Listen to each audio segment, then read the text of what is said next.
Hello and welcome friends, welcome to the JAC study circle. जैसा कि हम लोग देख रहे हैं कि क्लास 9 का इलेक्ट्रिसिटी चैप्टर हमने दो वीडियोस इसके बनाए, छोटे छोटे 10-10 15-15 मिनट के, और दो वीडियोस में हमने इसकी थ्योरी कंप्लीट की है। इसके जो क्वेश्चन आंसर्स हैं वो आपको डिस्कस करेंगे हम लोग आज, लेकिन सबसे पहले हम लोग न्यूमेरिकल्स देख लें बिकॉज वो बहुत ज़्यादा इंपॉर्टेंट है। और आमतौर पे लोग क्या करते हैं, वो न्यूमेरिकल्स छोड़ देते हैं, बोलते हैं यार यार ये तो मुश्किल है, नहीं हो पाएगा। तो सबसे पहले हम वो न्यूमेरिकल को क्रिसक्रॉस करके खत्म कर दें। पेज नंबर 45 क्वेश्चन नंबर 9 के 3 पार्ट्स दिए हुए हैं जो कि हमें करने बहुत ज्यादा जरूरी है। पहला क्वेश्चन देखिए, the resistance of a 1 metre long wire is 6 ohm. मतलब मेरे पास रेजिस्टेंस गिवन है 6 ओम। देन 1 मीटर वायर है तो L is equal to 1। If we reduce the length of the wire, मतलब दो वायर की बात हो रही है, तो मैंने 0.7, ये याद रखना आपको, 70 सेंटीमीटर दिया है divided by 100, what will be its resistance. तो उसकी रेजिस्टेंस क्या होगी? दिस वन इज R1, तो ये R2 हमें फाइंड करना। सीधी सी बात आप याद रखो, आपको एक फॉर्मूला याद होगा, R is equal to rho L upon A। इसके हिसाब से अगर हम चलें तो सिंपल स्ट्रेट फॉरवर्ड आपको ये ध्यान में आएगा, अगर R is equal to rho L upon A है, मतलब resistance is directly proportional to length. Directly proportional length आपको class 8 direct and inverse variation हम लोग पढ़ते थे।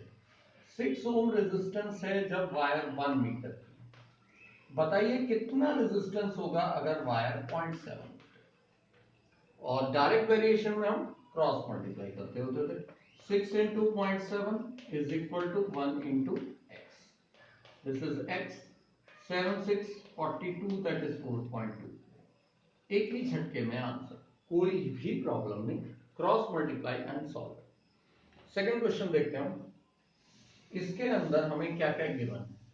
जैसे आपका क्वेश्चन कंप्लीट होता है एक स्क्रीनशॉट ले लीजिए ताकि आपको प्रॉब्लम ना आए। दो रेजिस्टर्स जब हमने सीरीज में कनेक्ट किए हैं तो इफेक्टिव रेजिस्टेंस 80 है, और जब हम उसे पैरेलल में कनेक्ट कर रहे हैं तो 20। हमें फाइंड करना है कि इनकी वैल्यूज हैं क्या। अब सीरीज में जब भी होता है तो हमने देखा है R S is equal to R1 plus R2 plus R3, मतलब स्ट्रेट एडिशन होता है। अगर दो रेजिस्टेंस में एज्यूम कर लूं x और y, तो x plus y is given as 80। Parallel में कैसा रहता है, 1 by x plus 1 by y is equal to 20 होता है, तो 1 बाय 20। अब स्ट्रेट सॉल्व करना है हमें, कुछ भी ज्यादा कॉम्प्लिकेशन नहीं। सबसे पहले तो y की वैल्यू यहां से निकाल सकते हैं हम, 80 माइनस एक्स। और इसका क्या करें, थोड़ा क्रॉस क्रॉस करो, y plus x upon x y is equal to 1 upon 20। एक तो ये देखो कि x प्लस वाई है तो उसकी जगह मैं 80 लिख देता हूं, divide by x into y, y की जगह पर मैं लिख रहा हूं 80 minus x is equal to 1 upon 20। अब ये क्वाड्रेटिक टाइप की इक्वेशन बनेगी। क्वाड्रेटिक उसको बोलते हैं जिस इक्वेशन में x या y की पावर 2 होती है, उनको हम लोग बोलते हैं बेसिकली क्वाड्रेटिक इक्वेशन। तो वो भी हमें करना ही पड़ेगा। इसको इधर क्रॉस, इसको इधर 1600 80 इंटू 20, और ये अंदर मल्टीप्लाई, तो 80x minus x square. Okay, so this is our equation. इसको इधर शिफ्ट करो, x square minus 80x plus 1600 equal to 0। अब इसको आप ध्यान से देखोगे तो एकदम स्ट्रेट है। एक्स स्क्वायर का कोएफिशिएंट x होता है और 1600 का कोएफिशिएंट 40 होता है, और कोएफिशिएंट इन द सेंस की स्क्वायर रूट, और माइनस का साइन ले लो, whole square is equal to 0। So the answer is taking square root on both the side, x is equal to 40। अगर x 40 है तो ऑब्वियसली y भी 40 होगा, बिकॉज दोनों का टोटल 80 चाहिए था। ये तरीके से हम सॉल्व कर सकते हैं। अच्छा, यहां से मैंने वो जो बनाया है ये कंप्रेस्ड फॉर्मूला है a minus b whole square का। अगर मैं उसको ओपन करूं x माइनस 40 के होल स्क्वायर को, तो अपने आप ये आंसर आएगा। तो इसलिए मैंने इसको रिवर्स कर दिया, इसको कंप्रेस करके बना दिया सिंपल सॉल्व करने के लिए। एक और क्वेश्चन देखें इसी का ही। If the charge of 420 coulomb flows through a conducting wire in 5 minutes, हमें बताना है करंट। तो आपको एक फॉर्मूला याद आएगा, I is equal to Q by T. ये हमने यूज किया था करंट की डेफिनेशन में कि व्हाट इज करंट। तो करंट का मतलब ही होता है चार्ज पर यूनिट टाइम। यहां पर चार्ज कितना दिया हुआ है हमें 420, इजीली हम लिख देंगे। और टाइम कितना दिया हुआ है हमें 5 मिनट्स, मतलब 5 इंटू 60। ये 60 क्यों किया है मैंने, because time is always to be taken in seconds. इसको सॉल्व कर लेंगे हम। 6 7, so 7 by 5, that is our I. इसको पॉइंट पॉइंट में भी कर सकते हैं, 5 1 0.5420, दिस इज अवर 5 1.4 एम्पियर। इस तरीके से हम लोग ये क्वेश्चन सॉल्व करेंगे, एकदम स्ट्रेट क्वेश्चन हैं, ज्यादा कुछ प्रॉब्लम है नहीं है। इसके अलावा जो एक्सरसाइज वाइज क्वेश्चंस हैं वो भी आप देख लो। क्वेश्चन नंबर 1 देखिए, द accompanying फिगर, एक फिगर दिया हुआ है आपको, shows some electrical appliances connected in a circuit in a house and so by which method are the appliances connected।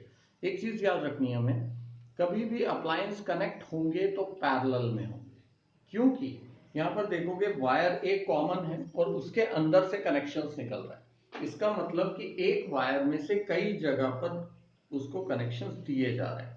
So this is a parallel arrangement. What must be the potential difference across individual appliances. Her appliance का अलग अलग potential difference नहीं होता है, parallel में एक ही potential difference रहता है।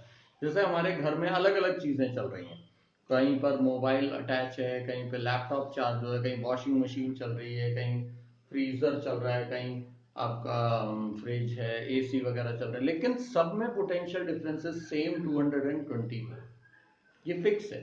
बाकी करंट अलग अलग हो सकता है but potential difference remain same, यही खास बात है पैरेलल कंडीशन।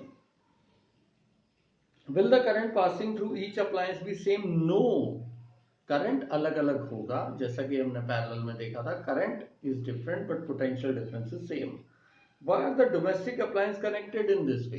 ये एक अच्छा क्वेश्चन है, ये पूछा जा सकता है कि आपके घर में पैरेलल अरेंजमेंट क्यों किया जाता है। तो उसका स्ट्रेट आंसर आपको याद रखना है, बिकॉज अगर पैरेलल अरेंजमेंट किया गया है तो एक भी अगर आपका अप्लायंस खराब हो जाता है तो बाकी अप्लायंस चलते रहेंगे, उनको कोई प्रॉब्लम नहीं होगी। ये आपको ध्यान में रखना है। सीरीज में आपका एक भी अप्लायंस खराब हुआ तो आपका करंट थ्रू नहीं होगा और अब बंद हो जाएगा। मतलब एक आपका बल्ब खराब है तो ना आपका पंखा चलेगा, ना एसी चलेगा, ना आपकी वॉशिंग मशीन, ना वाटर हीटर, कुछ भी नहीं चलेगा। इसलिए हम इसको पैरेलल में लगा देते हैं कि बाई चांस एक अप्लायंस खराब भी हो जाए तो बाकी अप्लायंसेस में करंट पास होता है। If the TV stops working, will the other appliance also stop working? No, because every appliance in a house is connected in a parallel circuit. फिर एक जो सेकंड है फिगर दिया हुआ है तो उसको आपको बिल्कुल इजीली आप बना सकते हो कि हमेशा याद रखना है आपको रेजिस्टेंस, सर्किट वगैरह वगैरह वो आपको कनेक्ट कर देना है। Umesh has two bulbs having resistance of 15 and 30 ohm, दो रेजिस्टेंस के बल्ब लेके आए हैं वो।